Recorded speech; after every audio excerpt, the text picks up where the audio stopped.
All right, hello everyone. Welcome to another episode of the VillainVivor podcast. I'm one of your hosts, Elk, and along with me today we have. Ashley?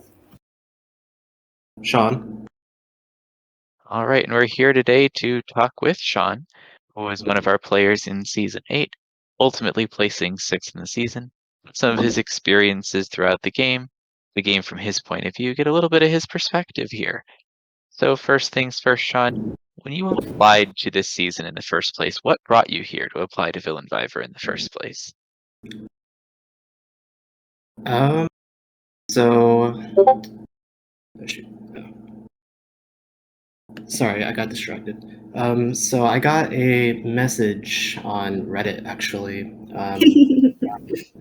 from Ashley, advertising the org, and I played orgs before, but I hadn't played in like a year and a half, 2 years at the point that I got that message. So it was kind of just like curiosity, that I joined the server, and then I started one of the applications, and I was like, the whole time I was filling it out, I was like, why am I doing this? This is old news. But yeah, pretty much just curiosity, and then I was like, well, I didn't really have too much going on in my real life at the time, so I was like, I guess I have time to play an org again, and yeah, pretty much just curiosity that led to just going for it, I guess. All right, well then that takes us through to the Night of Marooning. Now here in VillainVivor, of course, we don't reveal our actual casts until the Night of Marooning. So what did it feel like when you first saw that you'd actually made it onto the cast? I was kind of freaking out, to be honest. I kind of had confidence that I could get cast, but I was like, I applied for the season, and then there was like a month in between me finishing the application and like the actual marooning. So I was just kind of hanging out on the server for a month, kind of just lurking and like, I don't know, observing people. And it seemed like there was such a community about it all that I was like, well, I'm not really a part of this community. I don't really know anyone here, so I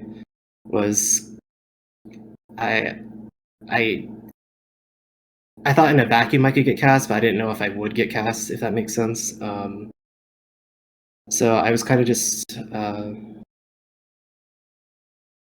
sorry, I'm not very well spoken. No, that's good. No, you're doing great. Yeah, so I was just I was kind of shocked, and then I was just freaking out, like, okay, what do I do now? Sort of thing. Was there a second part to that question? I'm sorry. Not really, no. Like, were you feeling nervous or anything though when you first started, or were you feeling mostly excited, or like once you actually saw you were on the cast, how did it feel? Oh, I was pretty nervous, just to like start talking to people because I hadn't really talked to anyone on the server before the marooning, so I was like, I don't really know what people's relationships are like or if that's even going to matter. And yeah, it kind of felt like a bunch of people knew everyone. I guess they probably didn't, but yeah, just a lot of nerves, pretty much. Kind of like right now, but Yeah, that's totally understandable. So we get to the first reveal of the season, which is the reveal that you're going to be playing this season with a duo partner based on the things that you said in your application. And you were paired up with Sushi. So what were your first thoughts on getting to meet your partner in the game, Sushi?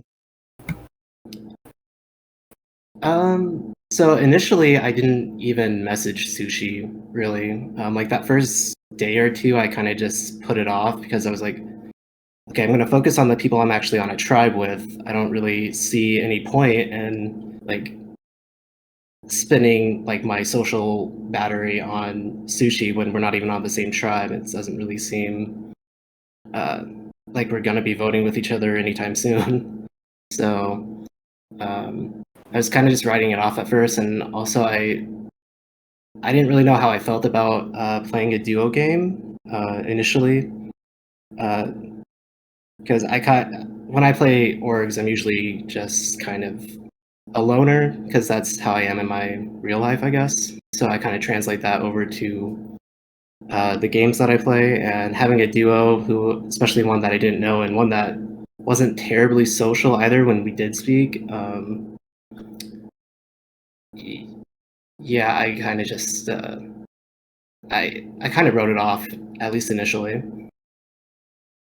Yeah, that makes a lot of sense, especially with, the initial setup making it look like you wouldn't end up voting together, at least until there was a swap or something. Not that there were any swaps on this season or anything. Yeah, Um, so kind of back to basics. This one, it was boring. so we go into the first two challenges, which are going to be challenges that you find out you're going to be competing in with your duo partner. And I believe you and Sushi even go on to win reward in our first challenge of the season, placing in the top 4 in that challenge. Um, So in that reward, you got the chance to meet some of the people from the other boroughs, and between those people and the people on your own borough, was there anyone who made like a really significant first impression on you, either for better or for worse? Um, well, as far as the reward goes, the group of 8, I really don't even remember who was in that chat. I kind of wrote it off just because it was just another chat to like talk and not really get much done in. So I didn't really pay much mind to that, and I didn't think. Well, at first I was hesitant to even like. I think I said in my confessional where I was like people probably aren't going to like turn against their duos immediately if the rewards are any good. And when I saw that it was just like a group chat with 8 people, I was like, so at least at that point, I was like, okay, it's not really worth the trouble of having a duo if the reward is just going to be another group chat. But as far as my borough went, um, I felt a pretty immediate connection with Logan, as I guess most people on that tribe did. Um, him and I kind of, or I felt like him and I kind of just clicked right away. I kind of got his sense of humor, stuff like that. He does have a charm to him, and I could tell like right away that he was a pretty social person and probably pretty good at the game. But at that point, I was kind of just happy to make a friend, I guess. And I didn't really care if they were like super threatening at that point.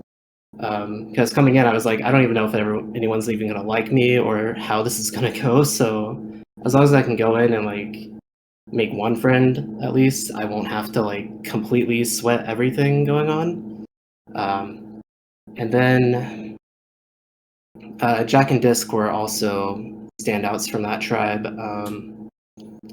Not as much as Logan, but I could tell that they were uh, also decently, or at least of the same mindset that I was in the game. So those two stood out as well. And then Tig and Gold were also pretty cool. I just didn't really get much of a chance to interact with them those opening days. So Now, yeah, that's where I see, was. a couple times there you touched on things like you said, if I make at least one friend in those opening days, and you had another in there about like people who saw the game the same way as you. Did you come in with a specific idea of how you wanted to play the game, or was it more something that you were, deciding on the fly what sort of approach was going to work for this game? So I came in with a pretty set idea of how I wanted to play the game, which was just uh, lay low for as long as I possibly could, which involved just uh, making sure the majority of people liked me and thought they could trust me, and not really making any waves on my own at that point.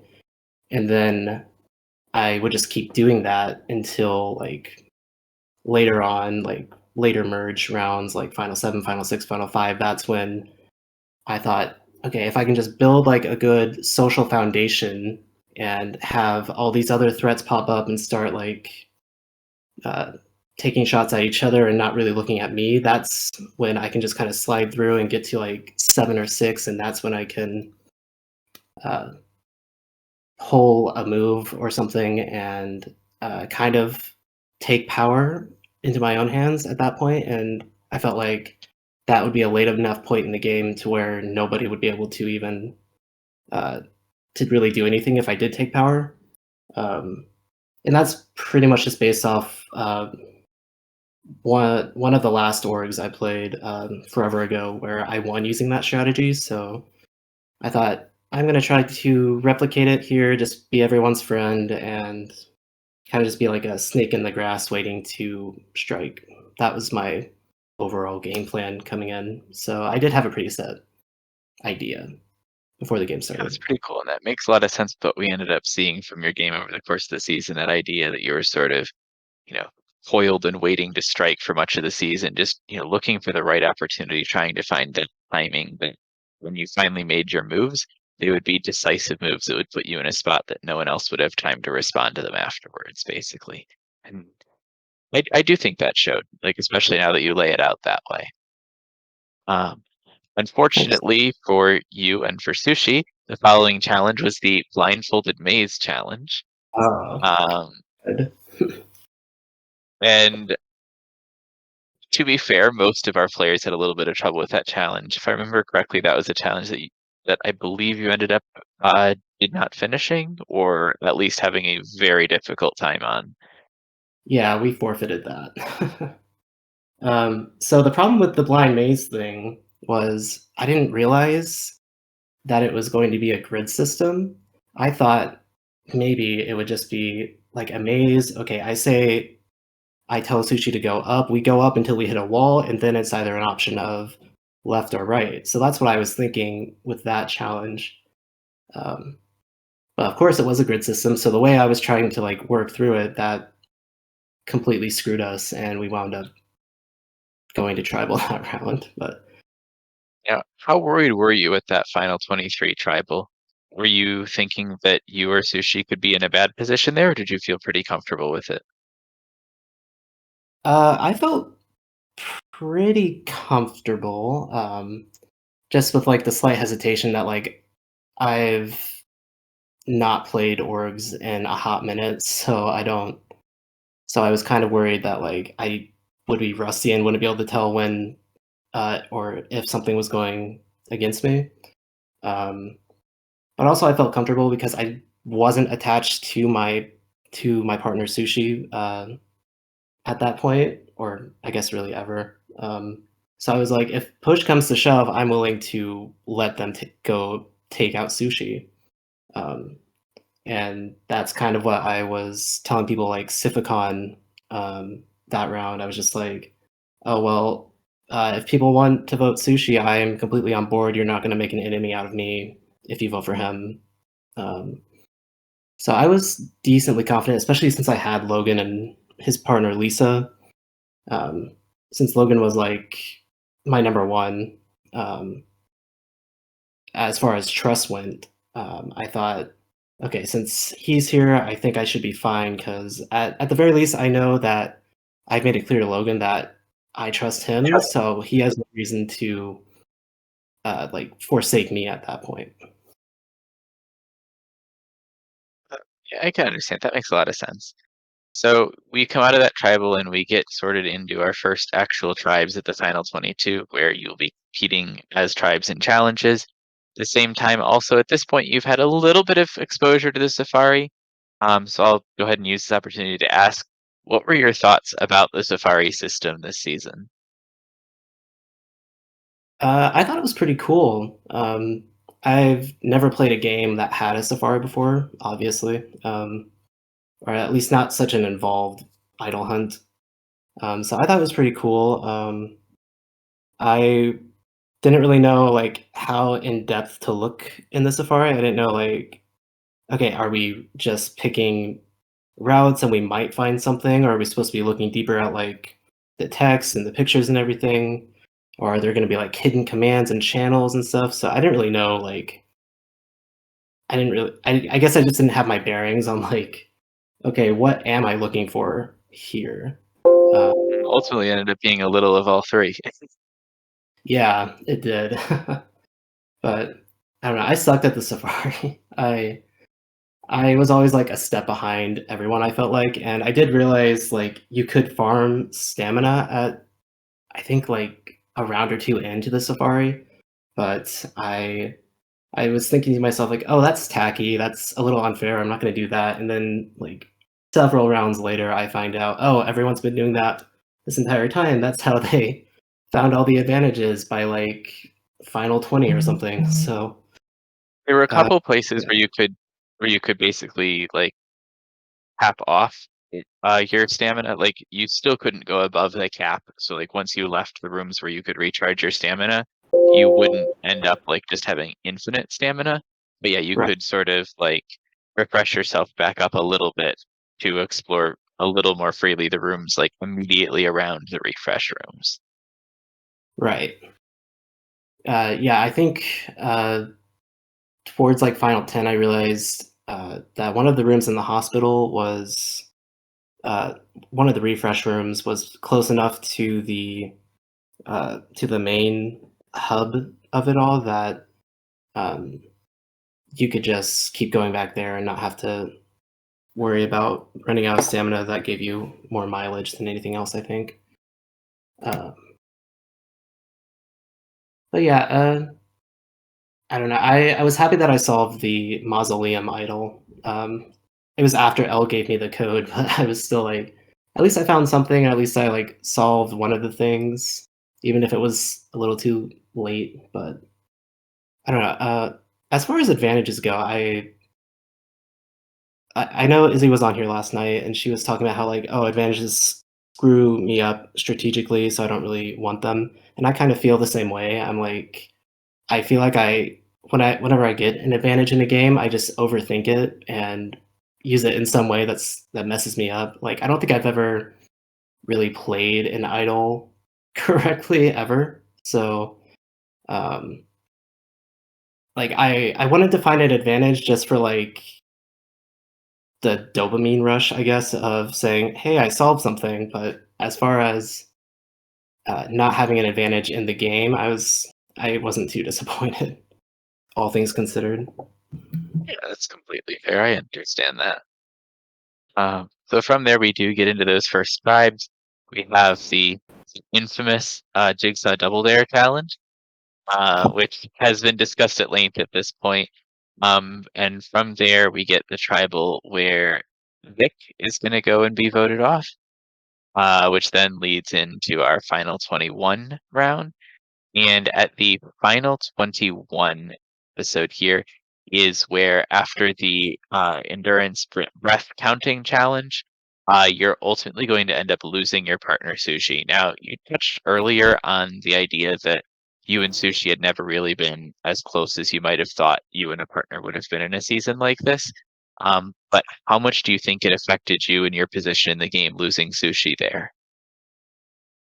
Uh, I think losing sushi there was actually a huge benefit to my game because the very next round, Malachi, Sean, and I wound up on the same tribe, and that's when the Singles Club Alliance was formed. So, and at that point, we were three of only four singles in the game. So I feel like losing sushi there helps better my position because it was like, okay, you don't have to worry about me being in like a huge duo alliance, which at that point we didn't even know if that was even going to be a thing, but at least that helped ease people's minds about that, and it wound up uh, putting me in an alliance that was somewhat beneficial to my game. So I think the impact was positive losing my partner when I did.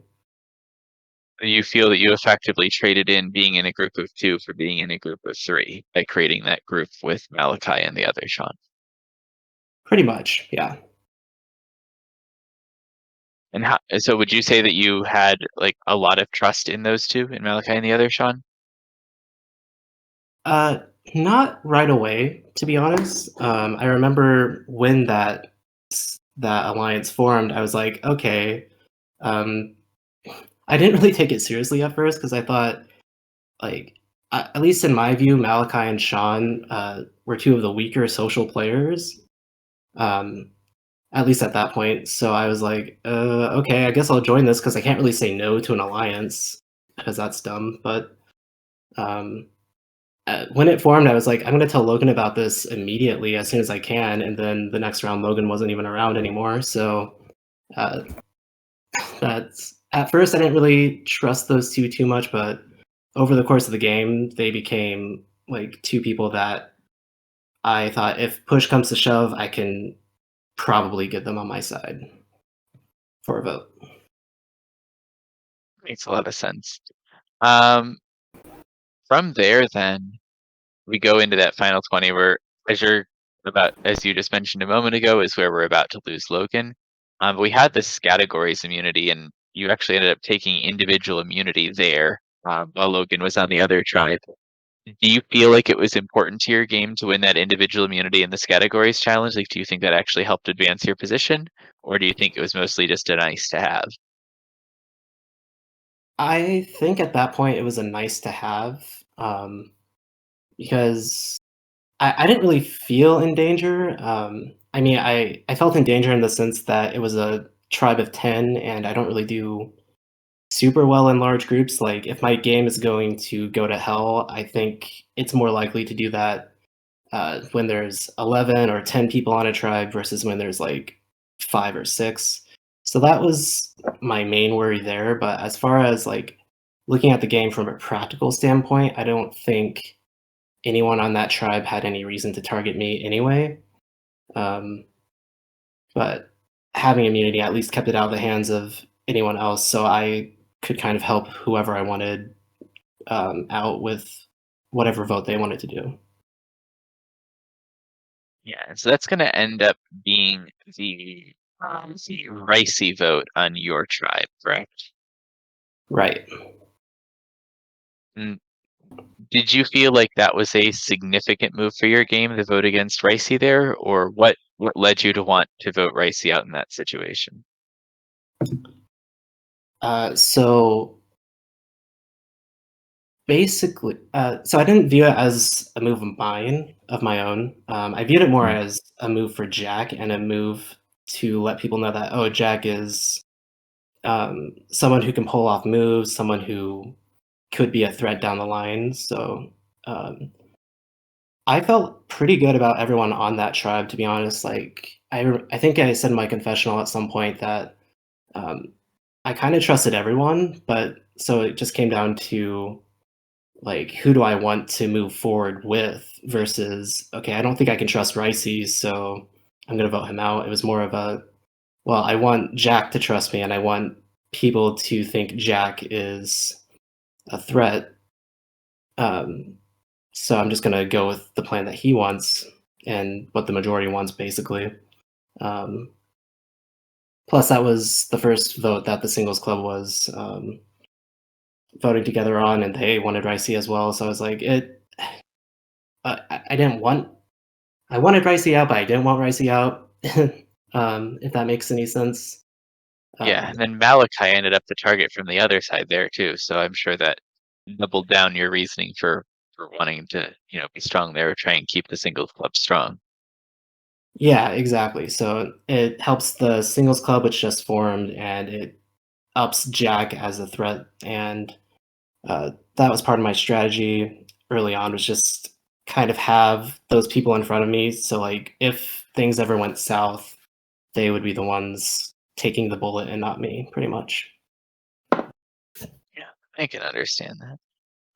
Now, through most of the rest of the pre-merge, you're going to end up being in a relatively comfortable spot. I don't think you even catch any votes headed your way at any point during the whole pre-merge.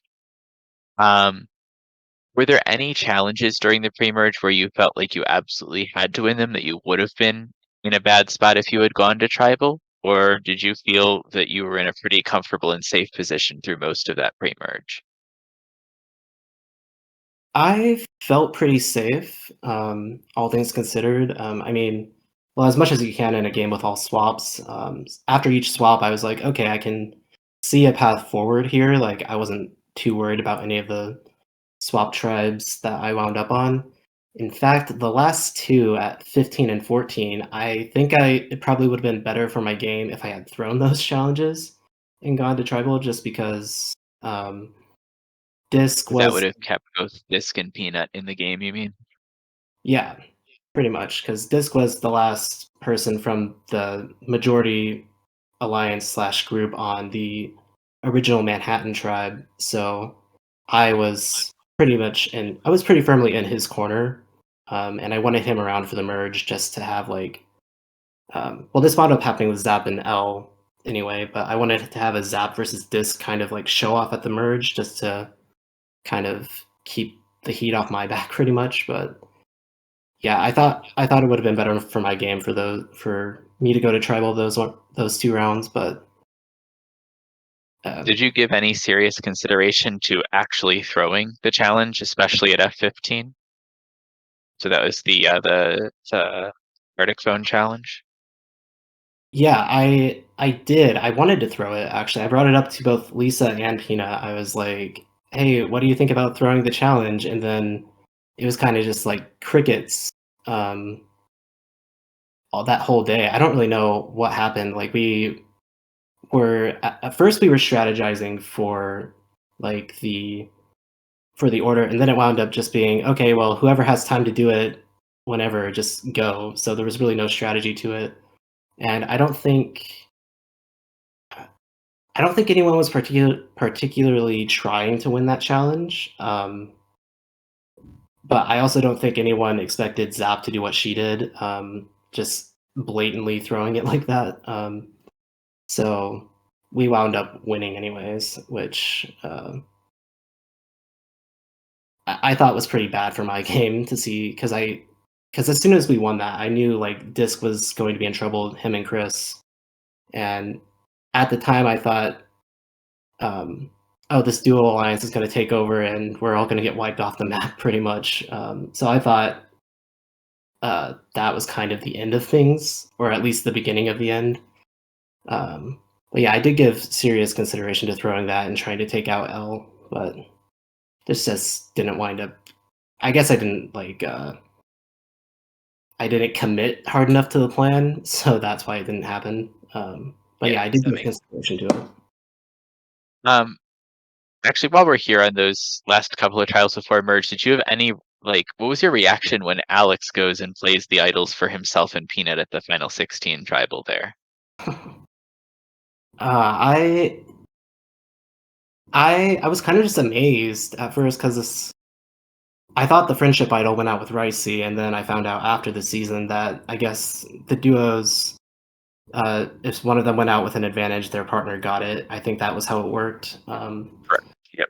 So I was kind of just shocked, and then that he had another one was kind of just icing on the cake because I know Jack was worried before that vote about Alex potentially having an idol, and I was talking him down from it. It's like, okay, there's no reason to split the votes here. There's no way Alex has an idol. He's so paranoid, blah blah blah blah blah. And yeah, I mean, it's less of a stupid move now. Well, I felt stupid after he played the first idol. I still felt stupid after he played the second idol, but at least after the second idol was played, it became clear like, okay, so splitting the votes wouldn't have mattered anyway, because we would have split on Peanut and Jack would still be gone anyway. But I did feel kind of like, wow, I should stop kind of just writing people off, I guess, just because they're paranoid. But yeah, I did feel kind of stupid when I was also impressed. Like, 2 idols is pretty amazing to play at once. Yeah, in a season where there were only 4 idols total, 2 of them came out at that same tribal at the final 16, and 1 had come out at the previous tribal at final 17. So that was like a lot of very early idol plays in this season. Yeah, for sure. So coming in at that point, on the eve of merge, I want to touch on a couple of things quickly. But first off, were there any of the tribe challenges that stood out to you as particular favorites or memorable ones from the pre-merge part of the season? Uh, so I really liked categories, obviously. I thought I was pretty good at that one. Um, I also really liked the Gardic phone challenge. Even if I didn't really want to win it, I thought it was a fun idea. And the blind maze, as much as I like hated it, I thought it was a cool idea. Uh, I just wish I would have known like what kind of movement system it was using. I guess I just should have asked more questions for that, but um, yeah, those 3 were the standouts. I also liked the superpower one, even though I didn't really play in it. I thought it was a cool concept. Though I think it took quite a long time. So, but no, it was clear that a lot of effort went into that particular challenge. So I thought it was pretty cool. All right, great. So here we are on the eve of merge. As you're heading in, you're finding out you're about to finally stop swapping tribes for once in this season. Um, how are you feeling about your position in the game heading into a merge situation at Final 13? So I wasn't feeling all that great, to be honest. After losing Disc and Peanut, I was feeling kind of low on allies. I think it was Lisa, Chris, and Malachi were the only people I really felt solid with. And then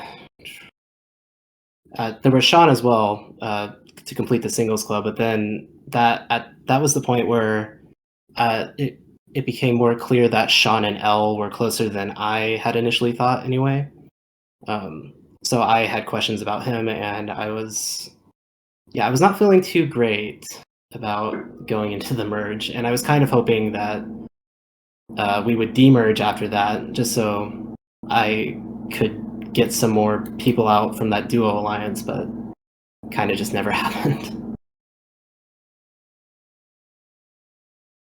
So then, obviously, then everything goes down with the 6 members of remaining duos being immune in that first merge tribal. And at that point, things are immediately going to set off a little bit of fireworks between you and Alex right there in the first episode of the merge. How did that play out from your perspective? Okay, so from my perspective, Lisa wins immunity, so that means there's only 6 singles like up for elimination, and so you're pretty much just talking to people, and no one's really, at least no one's giving me any names. So it's just like, oh wow, it sucks that the duos all have immunity. Like the duos are telling me, like, oh, I wish I could have voted against the duos, and the singles are like, wow, this sucks. We basically have no power. Blah blah blah. So that kind of unnerves me. And then we get to the next day, the day of tribal, and like 3 hours before the votes are meant to be read, I still haven't heard any names. So I go to Zab and Izzy, like individually, and I'm like, okay, so I think it would be good if we vote out Alex. Because I'd already voted, well, the reason I threw out his name was I had already voted for Alex at the Jack tribal. So I was like, why make another enemy if I can just throw out the same name again and not have to like burn any other bridges? So I threw out Alex to Zap, and I threw out Alex to Izzy, and then pretty much radio silence from both of them after that.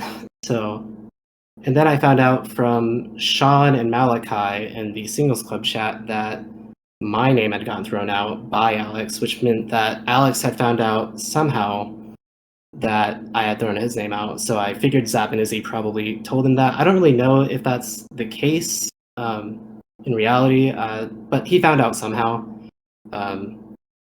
So then I don't really know why I did this. I was just like, I don't know. I just felt weird about it. So I messaged Alex and was like, so things are kind of awkward now or something, because obviously we both knew we were throwing each other's names out. And then we got into this kind of like squabble in our DMs where he was like, all the points Alex was making in our little argument, like against me, like, why are you throwing out my name, blah blah blah.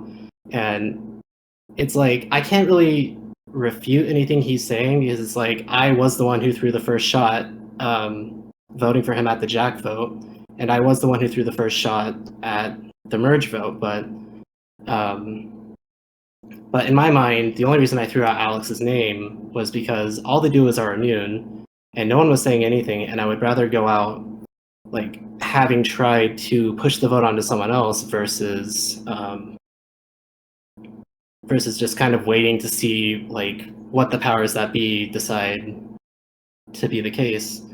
So Alex and I get into like kind of an argument where I feel like I don't have really any leg to stand on with him. And then I catch wind that it's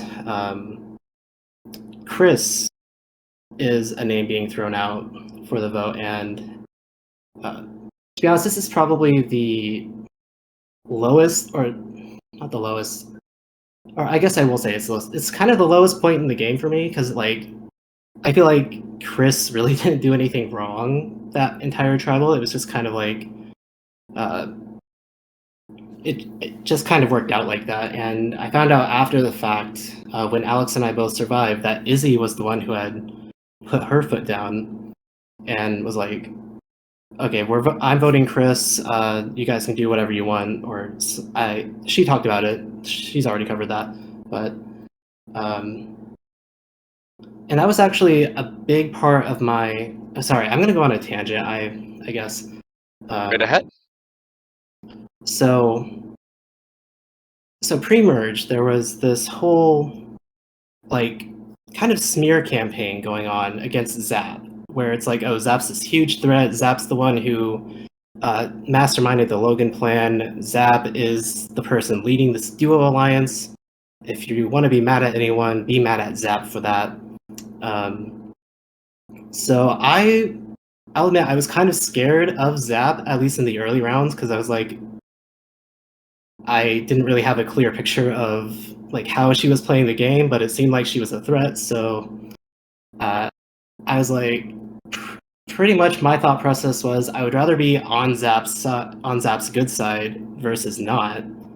So I was trying in those early rounds, like when we sent out Mouth God and when we sent out Saggy, I was trying to get on Zap's good side, but I never like really had like a good read on how Zap felt about me.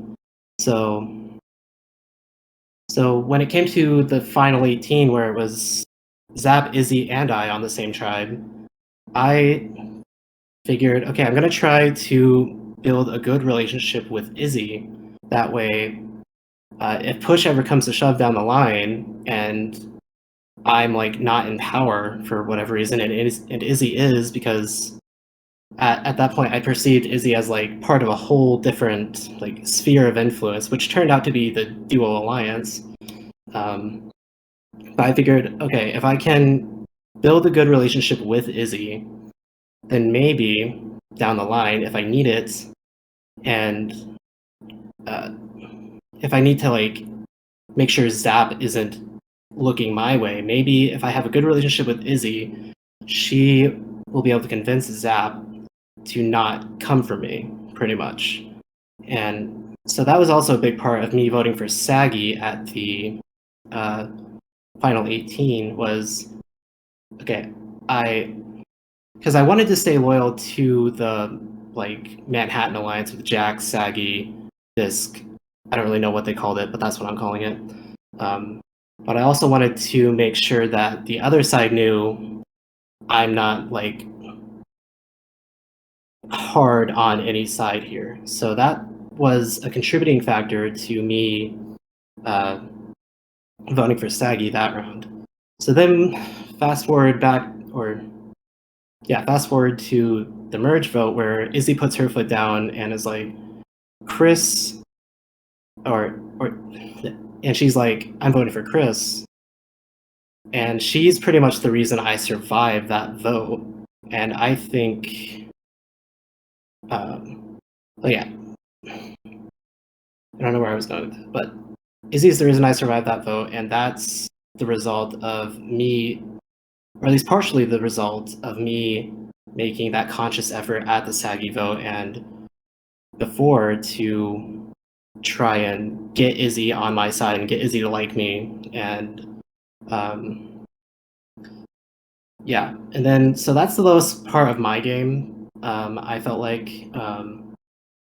because Chris was, yeah, I considered Chris a friend, and I didn't want Chris to go because I thought Chris was yeah, Chris didn't really do anything at the merge vote to get voted out. I felt like it was mostly me and Alex kind of like targeting each other, and then it kind of just fell on Chris because no one wanted to commit to voting me or Alex out. And I think a large part of that was the relationships that Alex and I had built individually with Izzy that got her to say, I'm voting Chris, end of discussion.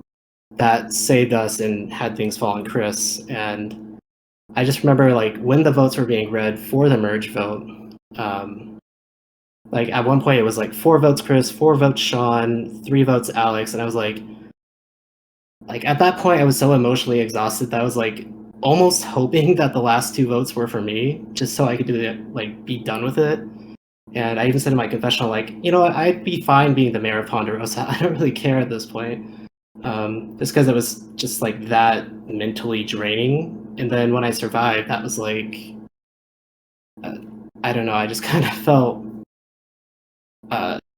spent almost.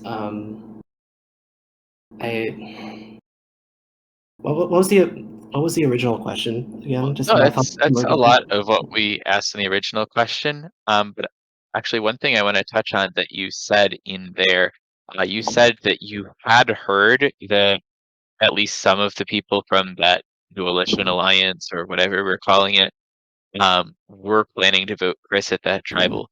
Did you give any consideration towards like switching your vote from being on Alex to being on Chris, or were you locked in on trying to target Alex even if you no longer thought you had majority there?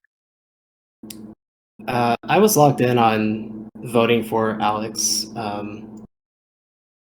Like I said, I didn't really feel like Chris had done anything to deserve that, and or not, or to deserve going home. And I like to play a strategic game almost and try to take emotion out of it, but at least at that round, I was just kind of like, because you have to remember this was like coming after like rounds and rounds of like, oh, this duo alliance is taking over the game, and there's a lot of frustration among the singles um, about like that duo alliance existing and then kind of just steamrolling the rest of us. So when I find out that it's just they've decided it's going to be Chris, I'm like, well, I'm not going to do that because I'm not going to bend to the will of this giant alliance. That's not really how I play. That's not how I like to play. So I wasn't going to vote that way, and I didn't really care in the moment what that meant for my game. Um, so yeah, Now, I just decided to vote for Alex and stick to my guns, whatever happened. now, what did your relationship with Alex look like after you get through that final 13? You've both voted for each other, but you both wake up in the tribe camp the next morning. What is that relationship with Alex like after all that's happened? I mean, excuse me. After we both survived, I pretty much just apologized to Alex for the whole thing, and I said like it's a shitty situation we got thrown into because there were only 6 people like we could vote for, and no one was saying any names, and I wouldn't have done it if any of the duos weren't immune. So we, or at least I felt like from my perspective that we had smoothed things over. I don't know like what his take on the whole thing was. Um, but after that, I feel like we had a pretty cordial relationship. Like I'm sure if he had had the opportunity, he probably would have voted me out later if he wanted to. But But at least at that point, you felt like you were able to get back on a better page together and try and yeah, get the singles back together to turn on the duelition as you phrased it in one of your many memorable quotes this season. We start to see this little gap in the duelition alliance, and you say, "On the horizon, a sparkle of hope." That was one of your lines this season that absolutely like I love that. I love the way you said so many things this season, but that one, "On the horizon, a sparkle of hope." Like the idea that the duos were potentially starting to break apart, that we were going to get that duelition civil war. And so that leads into the final 12 round. We're gonna actually start to get Ginger having been on having voted not with the rest of the duos in the previous vote without telling them, going to create a situation where Zap and Izzy going to be splitting off from the other four. Um, Seeing that the duos were going to be separating from each other in that next round, was it your relationship with Izzy then that made you decide to side with Zap and Izzy over the other duos when you saw that in the duos alliance? Oh yeah, 100%. Um, so after the Chris vote, I feel pretty checked out. So I kind of just like I kind of step away and I get messages that I kind of just ignore for a couple hours because even though I was kind of trying not to do that, but at that point I was kind of spent. Um, but then I come back after a couple hours and pretty much what I do is I have conversations with both Zap and Izzy where I kind of like basically I just tell them that they have more power than they probably realize. But well, that's what I said in the moment. But like obviously they had power and they realized it. Um, but basically my conversations with them were like, I don't know why you guys are sticking with the duo alliance. When I've tried consistently to show you that I'm willing to work with you, blah blah blah. And then and I think they have like similar conversations with Lisa. I don't really know um, what all happened there, but then the next morning or the morning after, the sparkle of hope thing, where I was being dramatic or whatever. That is when Izzy comes to me and she says, "Oh, I have a proposition." I'm like, "Ooh, do tell," because at this point I feel like I'm dead in the water. So any plan that someone comes to me with, I will happily go along with it. And then that is when the Roman Confessional Alliance gets formed between Zap, Izzy, Lisa, and myself, which is probably my favorite alliance of the entire game, to be honest. Like just from a pure personality perspective, I just felt like that was a pretty fun group of people. Um, but uh, but yeah, so to answer the question, yeah, it was definitely my relationship with Zap and Izzy that made me uh, want to go along with their plan, and it was also a tiny bit of me feeling kind of hopeless in the game anyway. So I was like, I'll go with this plan, and if it doesn't work, I'm probably going home anyway. So yeah, I'll just stick with it, see where it goes. Even though I didn't really say much about it in my confessional because I was like, I didn't want to jinx anything, but I didn't really feel like them targeting Ginger at that vote was like the most strategically sound decision for their game. Um, but I'm glad they still went for it, and I'm glad it worked out. From there, then we go directly into F11, and this is one of the tribals that I've been dying to ask you about over the course of this interview. So, the F11 tribal, right? We have got three survivors of the Ginger Blind side on the other side. We've got Gold, we've got Tig, we've got L, and then we've got the new coalition that came together through the Roman Confessional Alliance to vote off Ginger Snap. But here, the singles club, you, the other Sean, and Malachi, along with Lisa, are going to flip to vote off Alex instead of trying to continue like picking off the three survivors of the Ginger Blind side, while leaving Izzy and Zap to vote L. What led to that decision?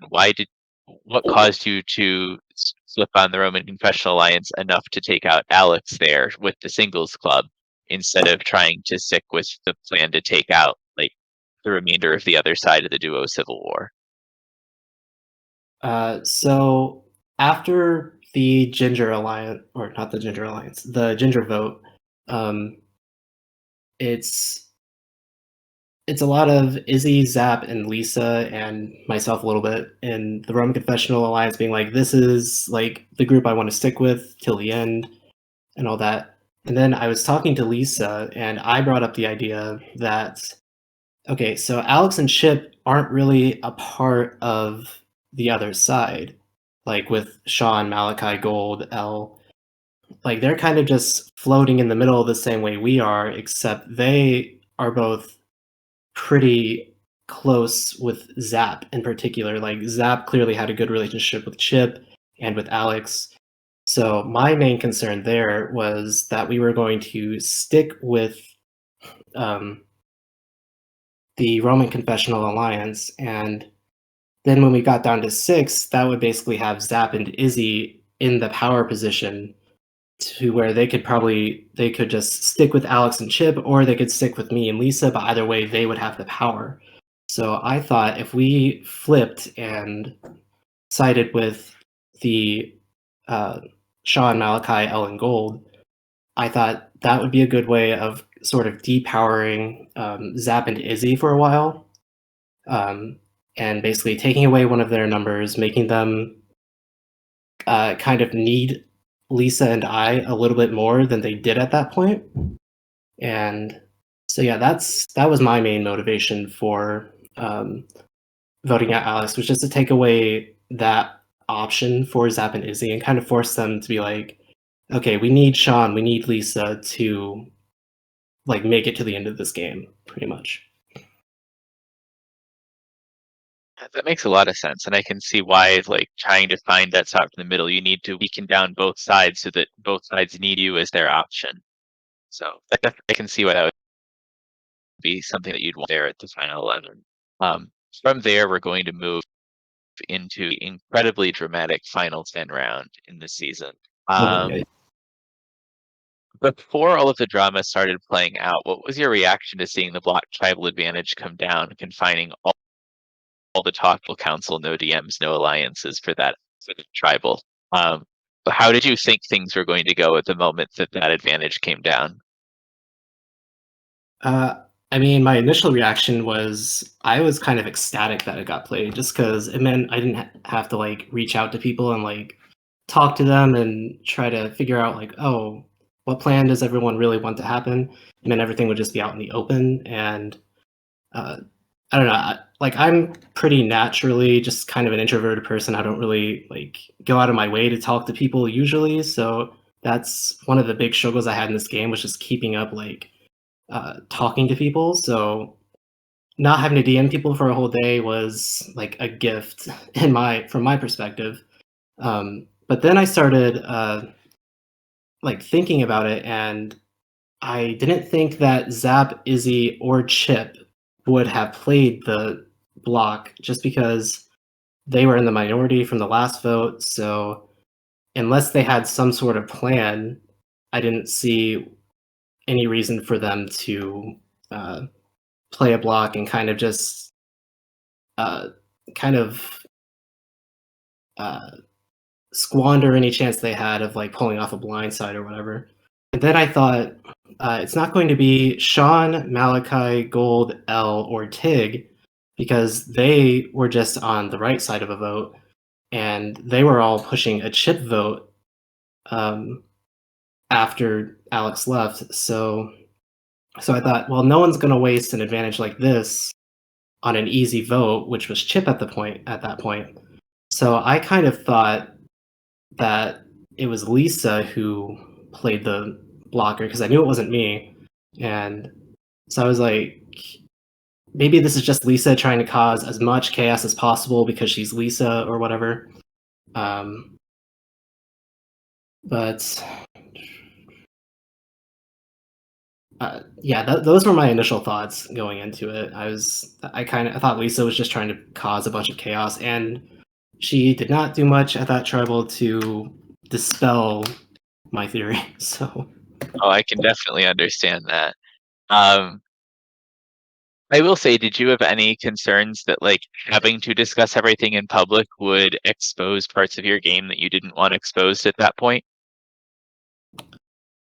I did. I remember after the Alex vote, I told Lisa about the Singles Club alliance with Sean and Malachi, and I was like, okay, so here's what we could do, Lisa. We could finish taking out Chip, Zap, and Izzy. Then once we get down to 7, we can just partner up with Sean and Malachi. Then we would have a majority of 4 against Tig, Gold, and L. So I told her about that because that was like in my mind at that point, that was like the easiest path for me to get to the end which I knew wasn't going to happen just because it's never that easy. But yeah, so I did tell Lisa about that just so we could be on the same page. Like, okay, if we stick with these people, we are not completely screwed.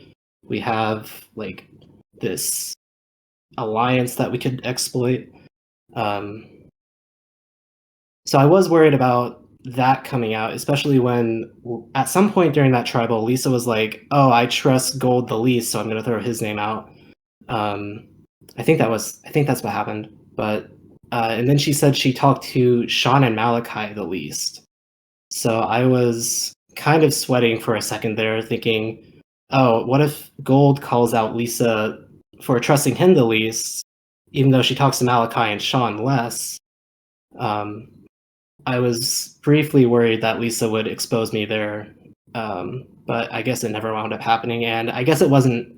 I guess that alliance really wasn't as much of a secret anyway at that point, or I don't really know like how and when everyone found out. But um, yeah, so I was worried about that aspect of it. But as far as anyone throwing out my name, I wasn't too worried about that in particular.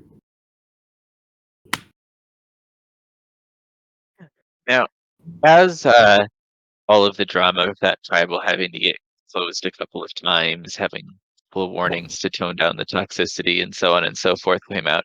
You were definitely one of the voices of reason in that tribal.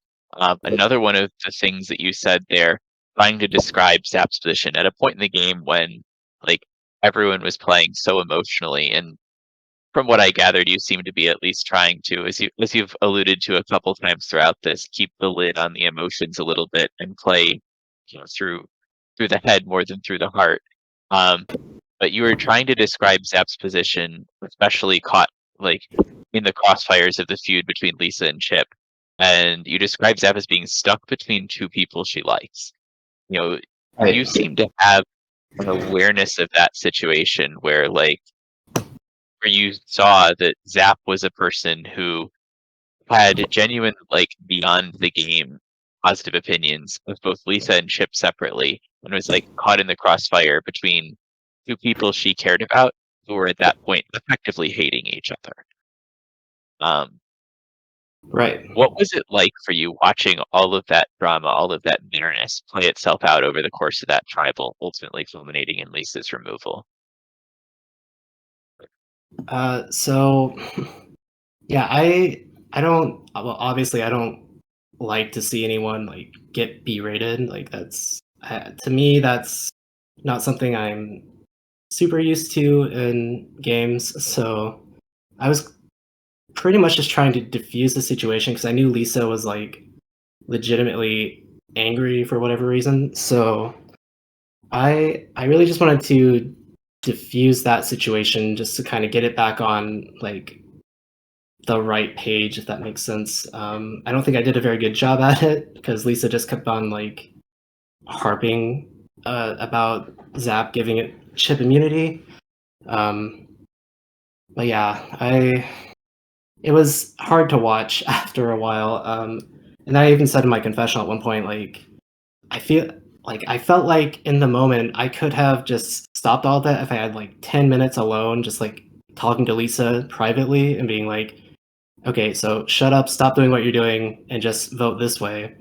But of course, I couldn't do that. So I just kind of had to watch as Lisa kept going and going and going about the same issue like for the entire day. And um, yeah, it just became pretty difficult to watch. And I didn't want to like speak up too much because I I I didn't want to get sucked into it personally because uh, I know myself I'm like a pretty sensitive person when it comes to like arguments like that. So I didn't want to get sucked into it, and I felt bad that it was happening in the first place. And I probably should have spoken up more against Lisa, but at that point, she and I were like, she was like my number one in the game, so I didn't want to like completely put her off. So I thought it was a tough position that a lot of people were put in with that block being played. Um, but yeah, just hard to watch. and then she got removed, and then I kind of just had to adjust my game after that, and I did feel bad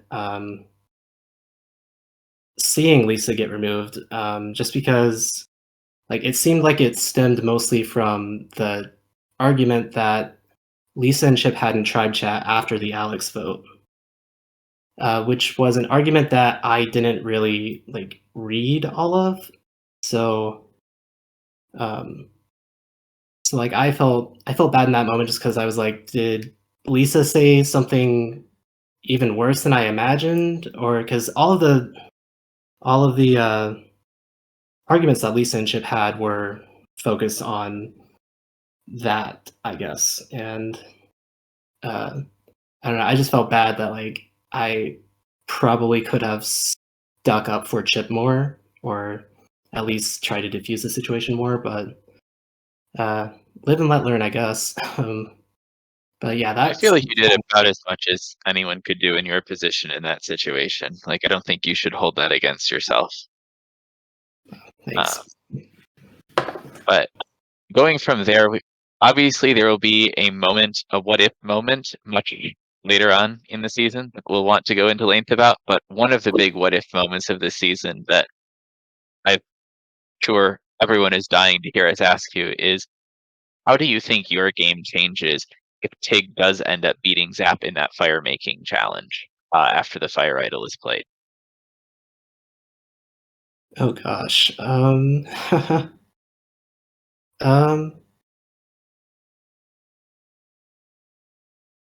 I feel like I probably uh, so if Zap loses fire, I feel like I would probably um, go all in on the singles club and just kind of work with that little sphere of influence and just hope that it works out for me. Um, I don't know. It's not something I really gave much thought to in the game because I was just like, I'm not going to sweat anything yet until I Yeah, know like that's who fair. left. So it would have been you, the other Sean, Malachi. Would you have probably tried to stick with Izzy as your fourth, and that would be 4 out of 8 there, or something to that effect? Yeah, something to that effect. I feel like I probably still would have gone for Chip at final eight. I don't think too much changes at that vote if Zap leaves over Tig. Um, and then from there, I would try to have Shaw and Malachi and Izzy as my group to take on Gold, L, and Tig. Definitely, we've got those moments where like everything comes down to a single thing between a couple of people, and it's always interesting to wonder, what if that had gone the other way? Um, Yeah, for from sure. there, also in that final 8 episode, as we're talking about, we have the touchy subjects challenge. Um, was there anything in the results of the touchy subjects challenge that didn't shape with your perspective of what was going on in the game, or that you felt revealed something to you about the dynamics of the game? Uh, Nothing too much. I was surprised that people viewed L as a villain. I think.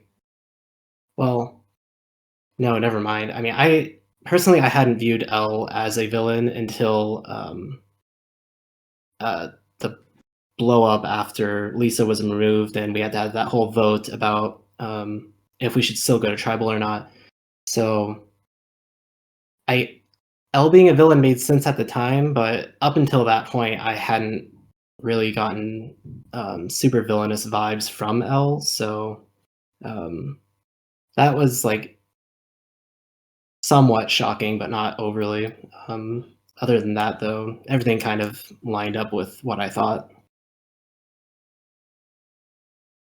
I think you ended up doing pretty well in that challenge. You had like either 6 or 7 out of the 8 questions right there. So you definitely had a lot of strong reads on the game overall at that point. Um, so yeah, as you said, we go through the chip vote, and then at the final 7, we're going to hit the L vote.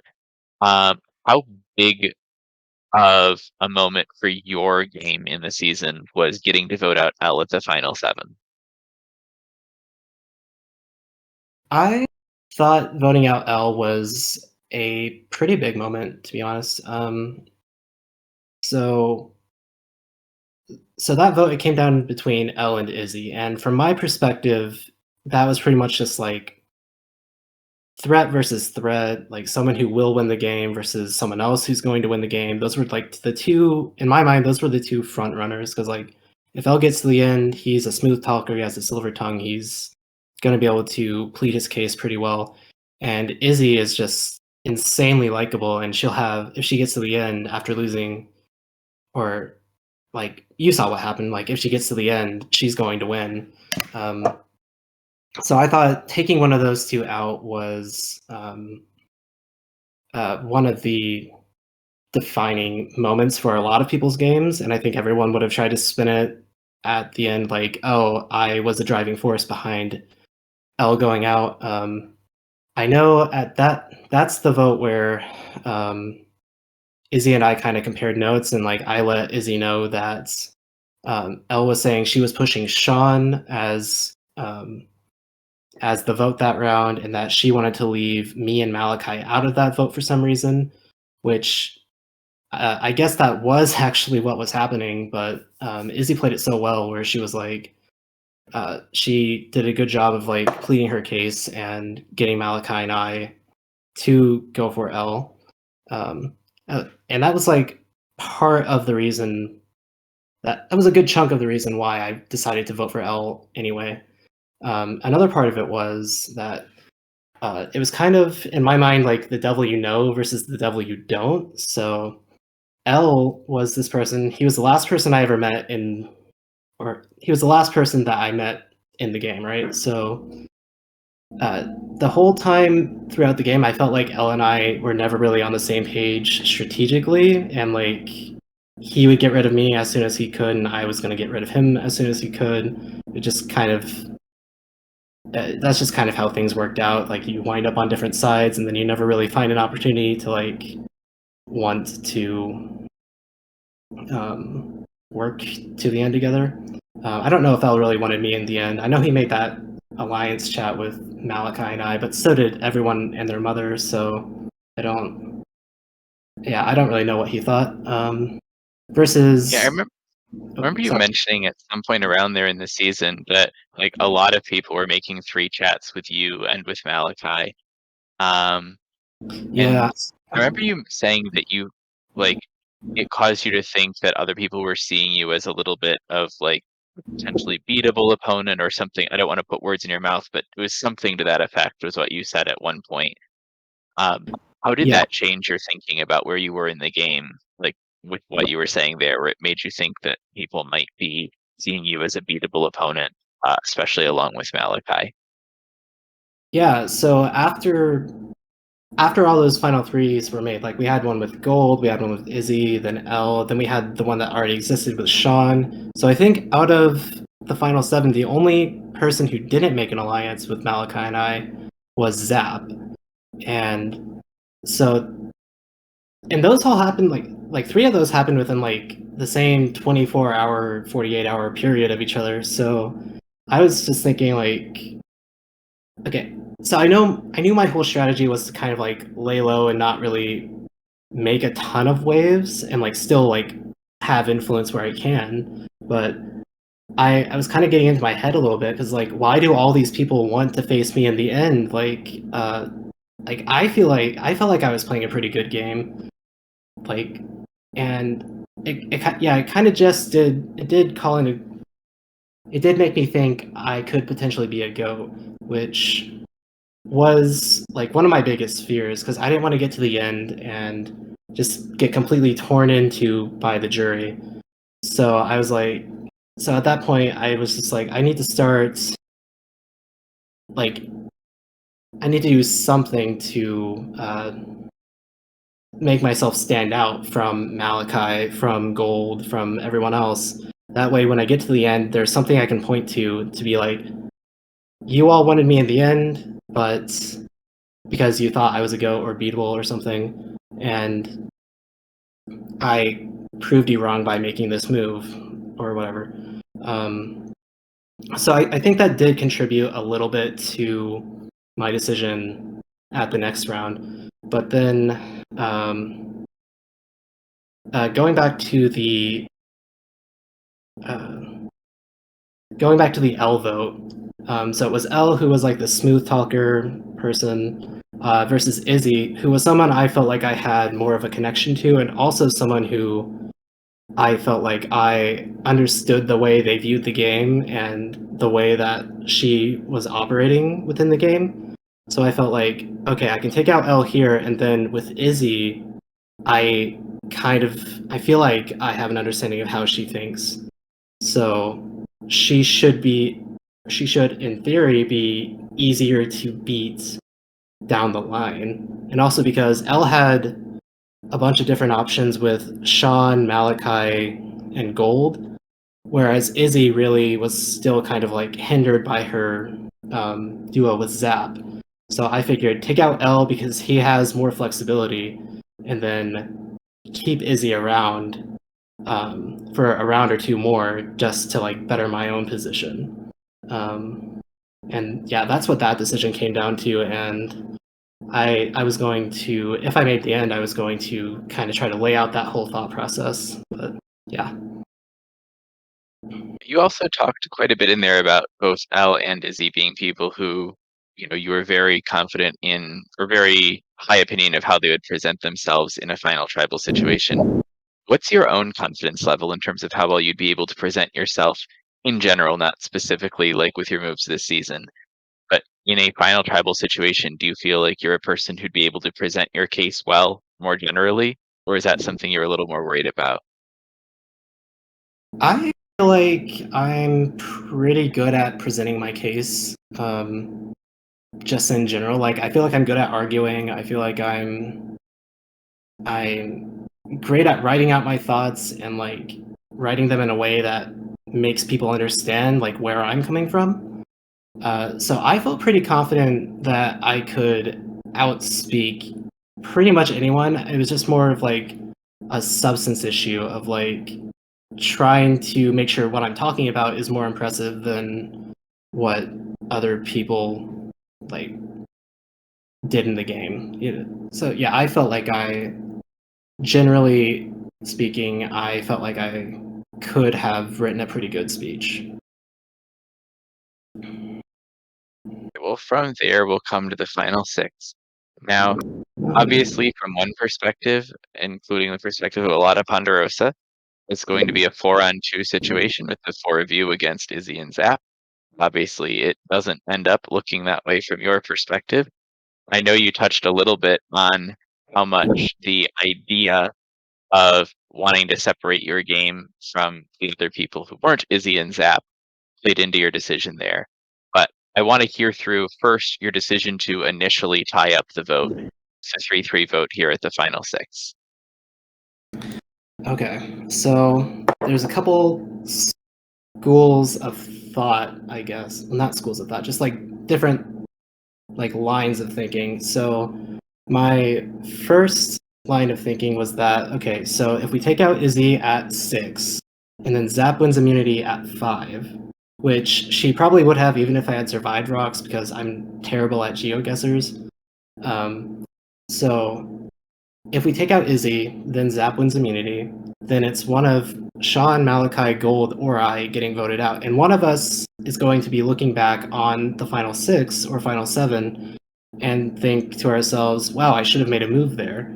And when I was looking at it, I didn't think that Sean's game, especially after the final 10 tribal where he did all of that, I didn't think that his game was necessarily threatening. So I was like, I don't know if I believe Gold and Malachi when they say that they'll vote Sean out at 5.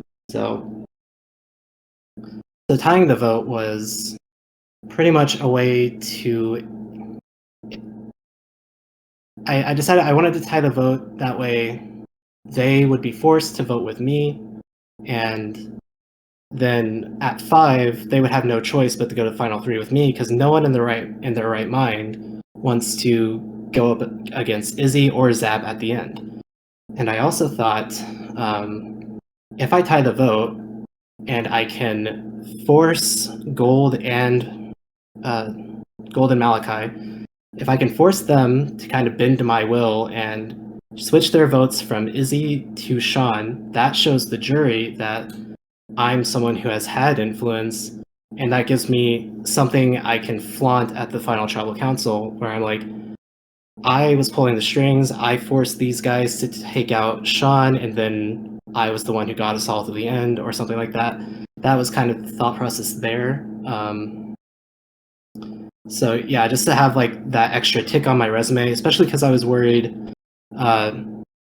with the Alex move in particular. I was worried that since Lisa wasn't on the jury, I was worried that I wouldn't be able to take as much credit for that move as I wanted to. So I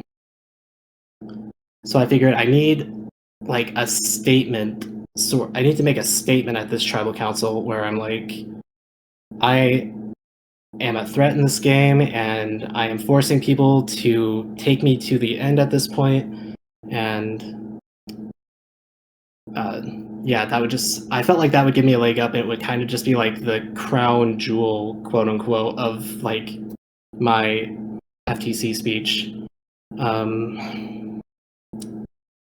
What else was I I thinking? definitely think that if that move had worked, I think it would have put you in like the most powerful position in the game. So I definitely understand the desire to take that move and, as you said, force that final three, given like accounting for the fact that no one else wanted to be with Izzy or Zap at the final three at that point.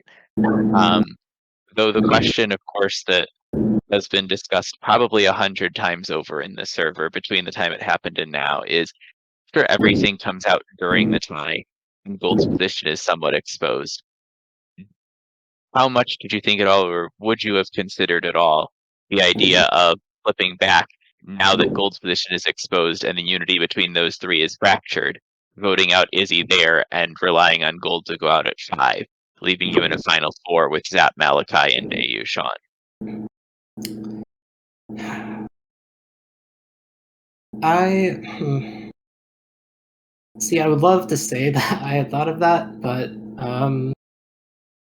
no, it didn't. It didn't really occur to me that I could just flip back and have uh, just.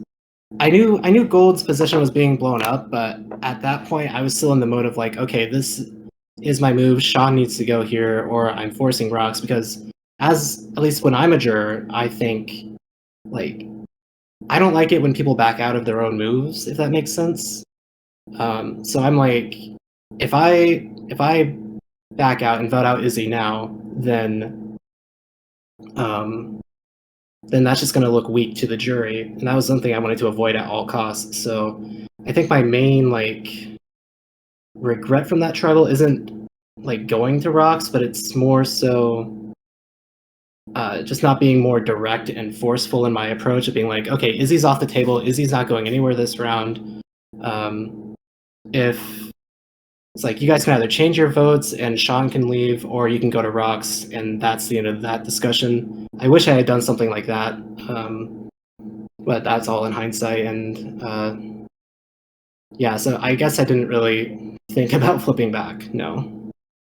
Do you think things would have gone any differently for you, or do you think you would have been able to pull up a 4-2 if instead of targeting AU Sean, you had tried to get the 3 votes and aim for a 4th on either Gold or Malachi there instead of AU Sean? Um,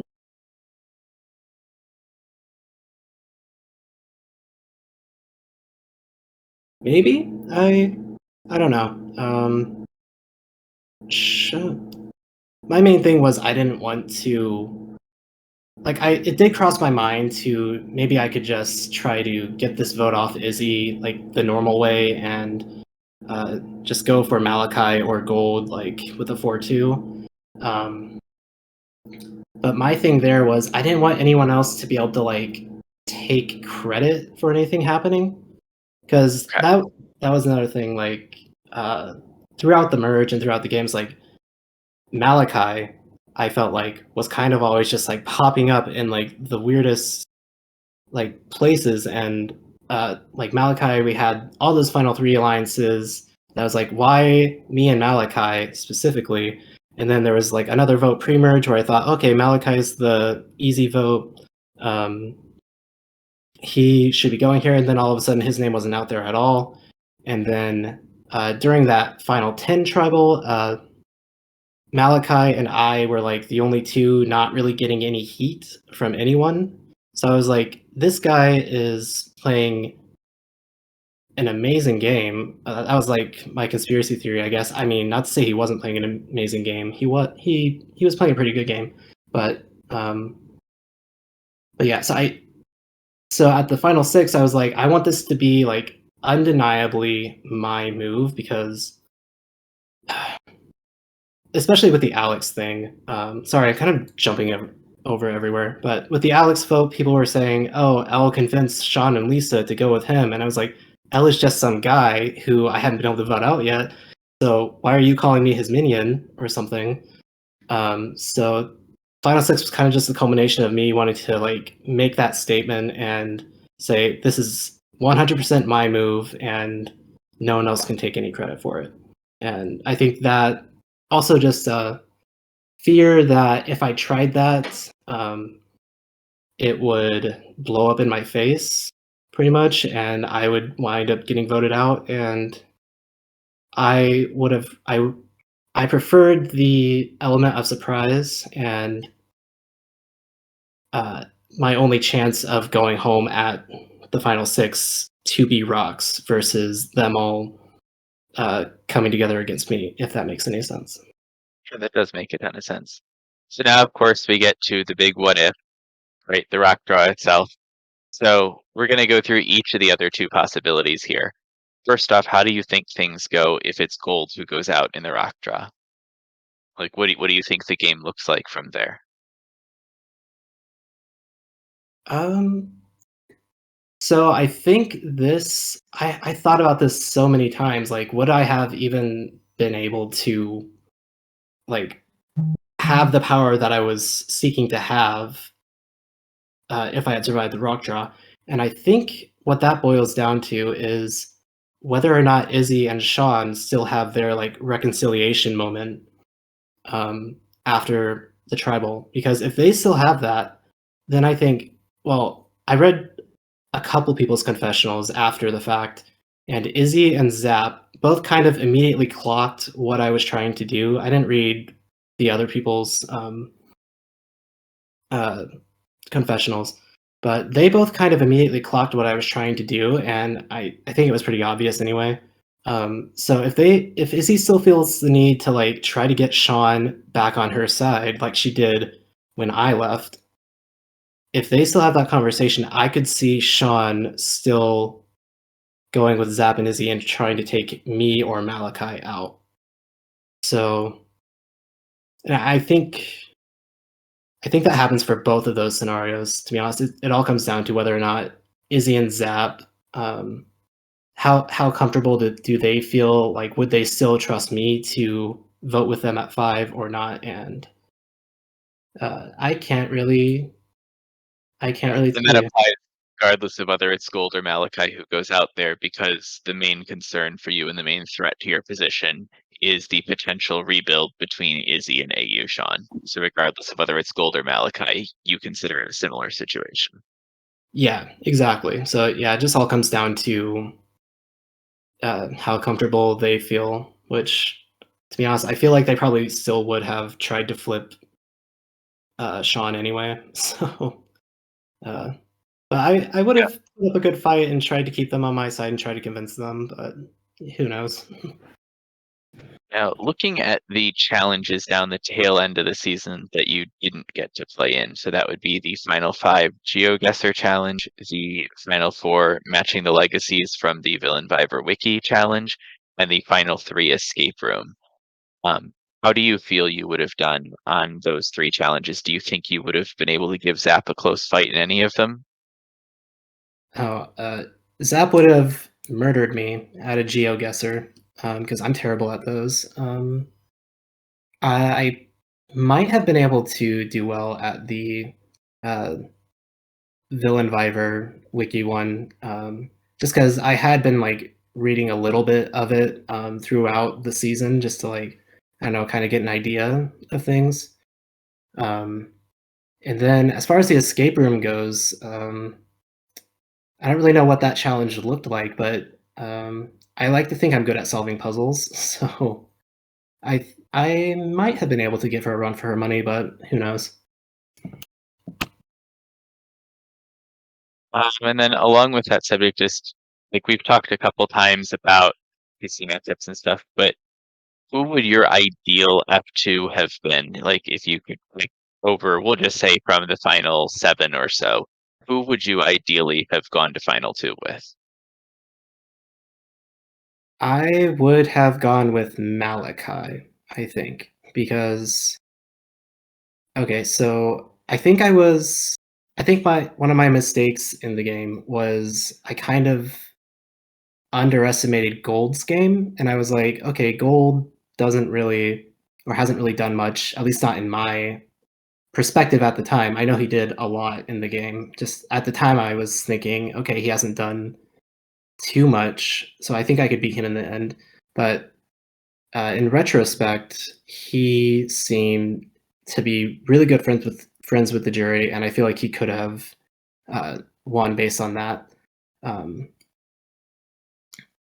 and I think after Gold's position being blown up and at the final 5, if there were some magical situation where Malachi, Gold, and I still wound up getting the final 3 that we wanted, um, I think I would have gone with Malachi, just because him and I played like closer together than Gold and I think I would have thought about it like, okay, so Gold, Gold's game I didn't really know too much about, so I don't really know how to like argue against that. But whereas Malachi and I were in a bunch of alliances together. I think I only had maybe one alliance chat the entire season, which was the Roman Confessional Alliance that didn't include Malachi. So I felt like, okay, I feel like I would have felt like that's a sentence. Uh, I feel like I would have had a better grasp of Malachi's game and would have been able to like kind of shut his points down a little bit in the event I felt I needed to. Um, and also just from a social perspective, I feel like I could have um, a leg up on him, and also just speaking against both Malachi and Gold, I think I could do well at. But I don't know. I guess I'm rambling at this point, but I yeah, really think that makes a lot of sense, and that was very good to hear, like your thought process and all of that. So at this point, of course, the rock does end up with you. You end up at Ponderosa. Um, what did you think of the way things were going at Ponderosa? Were you surprised by anyone's perception of the game when you arrived at Ponderosa? Or were there any things that caught you off guard that were different than what you were expecting in terms of seeing how other people's perspectives lined up or didn't with yours? um, I kind of expected like people to kind of not like me. I don't know if that's just me having social anxiety, but I expected to go into Ponderosa and kind of like get chewed out a little bit for like some. And I guess Elle and I kind of did have a debate about whether or not voting him out was a good move. Um, Tig was Malachi Stan in Ponderosa, which was surprising. Just because I didn't think anyone would have any strong feelings about Malachi's game at that point. But other than that, um, uh, the Zap the Zap stuff at Ponderosa was uh, I don't know. I liked Zap's game personally because it's hard to win every single immunity and hard to keep yourself in that winning mindset, especially when everything that can go wrong is going wrong. It feels like from like the merge on. So I respected Zap's like just tenacity and that she kept on going in spite of all that stuff that was happening. Um, so I didn't love all of the Zap stuff that was happening in Ponderosa. And I did I kind of tried to make a case for her without getting into an argument. But yeah, it That's was. actually a great segue from there. I do have one more thing I want to double back on about your time in the game in a moment, but before we go there, how hard was it for you in casting your jury vote at FTC? Was it a hard decision for you, or was it clear decision for you? So it was harder near the end uh, because, well, I went in thinking, okay, Izzy's got this. She's gonna take it outright. And then as FTC went on, I don't want to say I didn't like some of Izzy's answers. I just felt like some of them could have been better, in my opinion. Like particularly the question Ginger asked about like fun facts about people or whatever. Most of the facts Izzy listed about me were just from my bio, or like half of them. I don't really know, but yeah. And I think even that I think is probably partly my fault because I had a hard time like opening up to people anyway. So I don't blame her for it, but I was like that and a couple other questions. I was just I wasn't crazy about the answers. Whereas Zap, I felt like was doing really well at holding her ground and like kind of not letting people walk all over her. Which of course Izzy didn't either. I'm not saying that.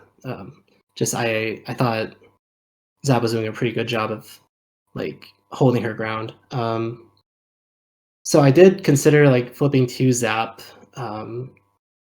like towards the end of that, but then I decided what it boiled down to was like the connection that I had with Izzy in the game was stronger than the connection I felt I had with Zap. So that's was like the deciding factor in my vote. But I do wish I Is could there have any for both. But is there anything you wanted to see from Zap during Final Tribal Council that if you had seen could have potentially changed your vote? Or do you think that you did enough to win your vote no matter what Zap said at FTC?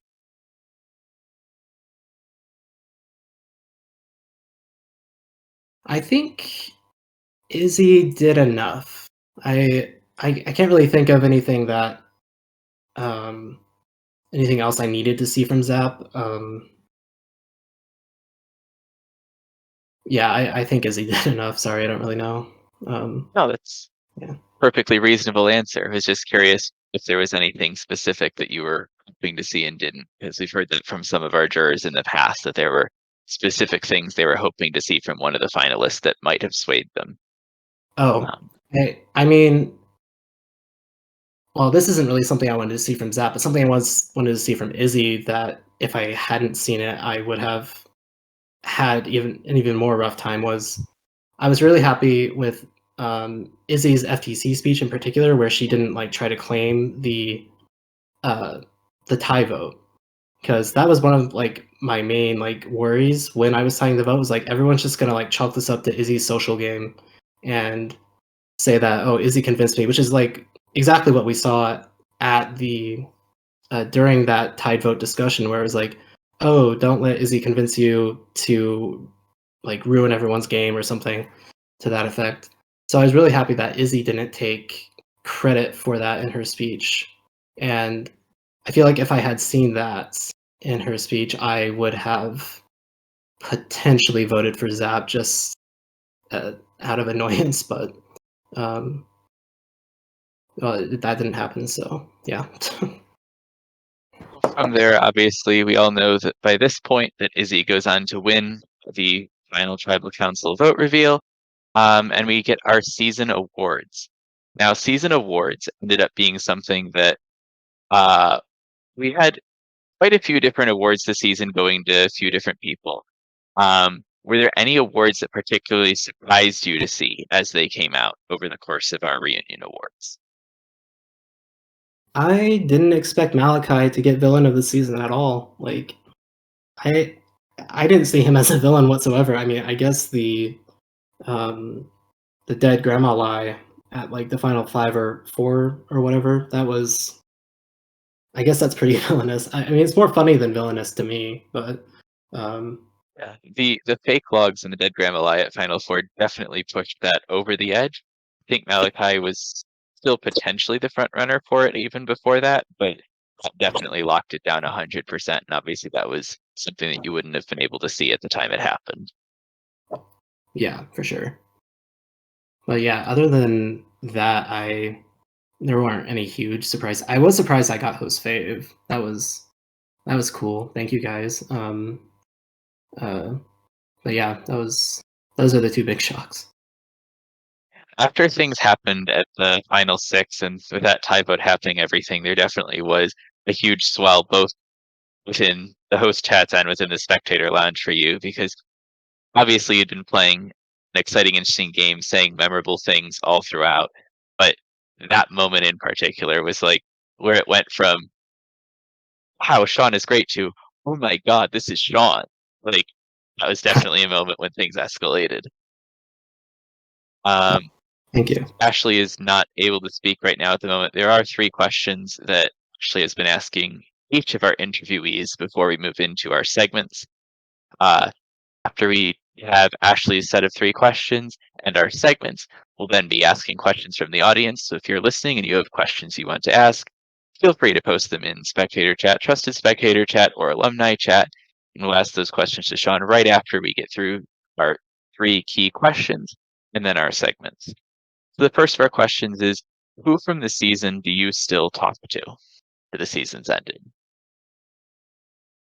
Um, so I talked to people in the server like Ginger, Izzy, Zap, Alex, pretty much anyone who's interacting in the server. I try to interact with them. As far as like one on one, I don't really keep up with anyone, and that's just I guess my personality. I don't really, uh, yeah, I just haven't really kept up with anyone. But in the It's server, completely understandable. Next, can you speak anything about how you handled mental health over the course of the game? Is there anything you did that helped you handle the pressure and stress of the game, or how did the game affect you mentally? um, as far as how it affected me mentally, I felt like I was almost starting to obsess over it after a while, which I think I just have like a naturally addictive personality, so like that was bound to happen because yeah, it's like this like orgs in general have like an addictive aspect to them, so like it's very easy to just kind of like let it occupy like a lot of your headspace. So that was the mental effect of it. As far as like how I handled mental health, I took a lot of mental health walks, which is something I do usually anyway. Just listen to music and kind of take my mind off it, or just kind of like run through scenarios if I felt like it. Um, During that whole uh, during the drama with Lisa and Shib at Final 10 and the Block Tribal, um, I I spent all of the break days pretty much just watching Great British Bake Off and uh, I love that. um, That's such a good answer. I love that. yeah, thank you. But yeah, that was pretty much that's how I handled it. And one more now. I know this may be a little different for you because you said your previous work experience was quite a while ago and you were coming off of a significant break when you joined here. Um, how does it feel playing a larger org compared to playing a smaller org? Did it feel like a significant difference to you, or are all Survivor orgs somewhat similar in terms of how they feel? So the org community that I was last a part of, it was maybe like 30 or 40 people in total, and um, it was. uh, I think it's more fun playing in front of more people. I think just because it's like more interaction and like more people are like, I, uh, I don't know. if you're an attention addict like I secretly am, it's more fun just because like, oh, people are paying attention to me, cool. Um, but sorry, what was the like base question of that? Yeah, how does it feel playing a larger org compared to playing a smaller org? Oh, yeah, it also felt a lot more nerve-wracking though, because I'm like I am an introverted person. I don't really like go out of my way to make friends and stuff. And a lot of people don't really, or I don't really like express my real thoughts to a ton of people in real life. So having a bunch of strangers' eyes like on my thought processes and like judging how my brain works and like what decisions I'm making and pretty much every little thing you say, like I'm sure people don't actually judge every little thing you say, but it kind of feels like that in the moment. And sometimes you just want to kind of just disappear and like not have to deal with it anymore. Um, but and that's not something I really experienced in my previous org experiences, but um, so that was a new feeling. But overall, I think playing in front of a larger audience and in a larger community, I feel like it's more fun. Very good to hear, and glad that you had such a great experience getting to do this here with us again. I'm very, very glad that you decided to be a part of this season. Having you here really was a huge part of making the season as incredible as it was. So I do want to thank you again as we move into our segments. So our first Yeah. segment is going to be, other than our winner, Izzy, who were 2 to 3 players from your fellow contestants this season who really impressed you with their play? Um, so L was someone I was really impressed with. I I heard in his or he told me at some point that it was just his second game really after like playing Survivor in real life or something with his friends. So I was surprised that he was able to have as much power as he did, and um, yeah, I remember even thinking like when I was trying to take L out, or when we were taking L out at Final Seven, I was like, okay, I'm hoping he's not able to like sense anything because it's only his second game. And then he came to me like being all paranoid, and I think I might have inadvertently revealed to him that he was a target at some point. So I that yeah, his game really impressed me. I was also impressed by Zap's game, obviously, like I talked about. Just she was really, I felt like she was really on it pre-merge, and then she had the flip side of the coin where she was playing from the bottom post-merge um, and was kind of having that survivor spirit where like you're never giving up and you're just always trying something new and like giving up immunity and playing fire idols and all that. That was super impressive, even if it's not like a traditional like textbook 101 great survivor gameplay. I thought it was still pretty impressive to see. Like 10 immunities is nothing to like dismiss, I feel like. And I was also impressed with Gold's game. Like Gold was someone I kind of wrote off towards the end. I was like, I was ready to sit in the final three with Gold, and I feel like if I had done that, if it hadn't been a final two and I had survived rocks and all that, I feel like that would have been my undoing because I didn't like give uh, I didn't give him the credit during the game, and he had a really good social game like with Izzy, with the rest of the Duo Alliance, with everyone else. So yeah, I thought he killed it. Um, and yeah, those three. All right, from there we'll move to next people who you really enjoyed getting to meet this season for personality, great characters. Again, we're looking for 2 to 3 of your fellow contestants who were really fun to get to meet and get to know. So for this, I'll say Logan is the obvious choice. He was the person. Even at the end of the game, he was like the one person I look back on and was like, wow, I feel like I really connected with that person, and like they were super fun to talk to and everything. I would also say Alex was pretty fun to talk to and get to know, just because I feel like him and I are similar in uh, some ways, especially how we like view the game of Survivor. Like when I first started playing orgs, I was like this super paranoid mess, and I don't know. Alex reminded me of me in that regard. So yeah, it was interesting getting to talk to him and get to know him. And I'll also say, uh, Sithicon was also pretty cool.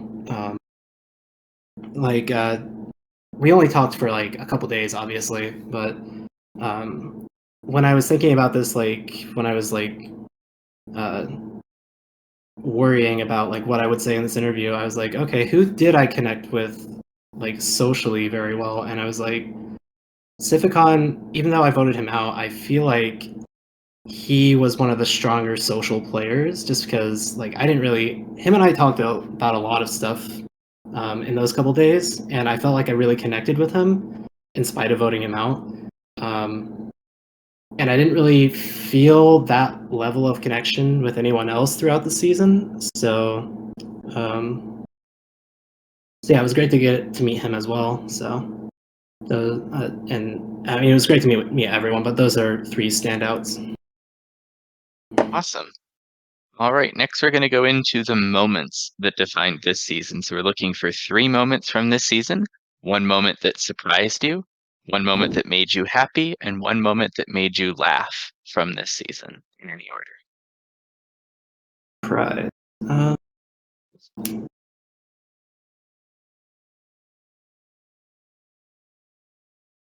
so surprising was definitely the Logan vote out. Just because up to that point in the game, it felt like things were going really slow, and then things went from 0 to 100 like that, and they kind of just never slowed down at all. So that was the surprising moment. Happy moment was when Zap, Izzy, Lisa, and I made the Roman Confessional Alliance just because I felt like that, like, I don't know how to phrase this, but that felt like validating in a way. I don't know. That's just that. Okay, so people do kind of like me and they want to hang out with me, and then we had that whole like converse. We basically spent like a couple nights just like hanging out in that alliance chat. So that made me happy, and it made me feel like I was actually like making actual friends for at least a little bit of the game. So um, and then as far as funny moments go, um, hmm.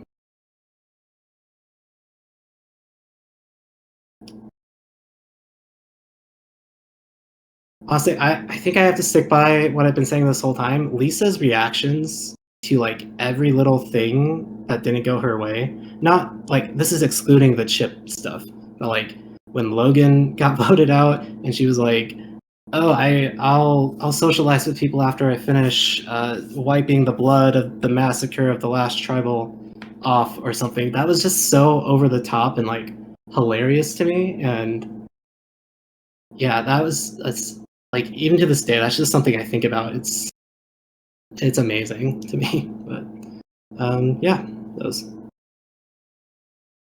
All right, well, thank you very much. I don't think we have any outstanding questions from our audience waiting to be answered. So while I give the audience one last chance to get any questions for you in, Great. I'll give you a moment to go ahead and share some closing thoughts on the season. Closing thoughts. I had a good time. I hope no one's mad about anything I said in this interview. I like I've said, I said this in my application, but like I'm much more well spoken. Like I feel like when I'm writing stuff out versus saying it out loud, because it's kind of just like word vomit when I'm speaking. So um, there's potential I said something wrong in this interview, but yeah, it was a great experience. I am happy to have met everyone. Happy to have come back to the org scene for however briefly it winds up being.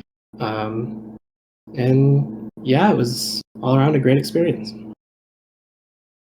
All right. Well, thank you very much for joining us. You've been a wonderful speaker here today about your game, sharing your perspective, sharing your thoughts. You've made us laugh, you've made us smile, and it's been great getting the chance to relive the events of the season with you and hear all about your thoughts on it. So thank you very much for joining us. We're about to close the recording here in just a moment and move into our post show. But before we do, this has been another edition of the VillainVivor podcast. Today we've interviewed Sean from season 8 of VillainVivor. We thank you for joining us today, whether you're listening in our live audience, whether you're watching us after the fact on YouTube. Don't forget that you can tune into us right here on the Discord to be here every time we go live, or you can follow along on our YouTube channel for the audio on demand. So this has been Elk. Along with me today, I've been interviewing. Sean? And along with us earlier, but not currently present, was Ashley as well. So thank you very much, and we'll see you next time. Thank you.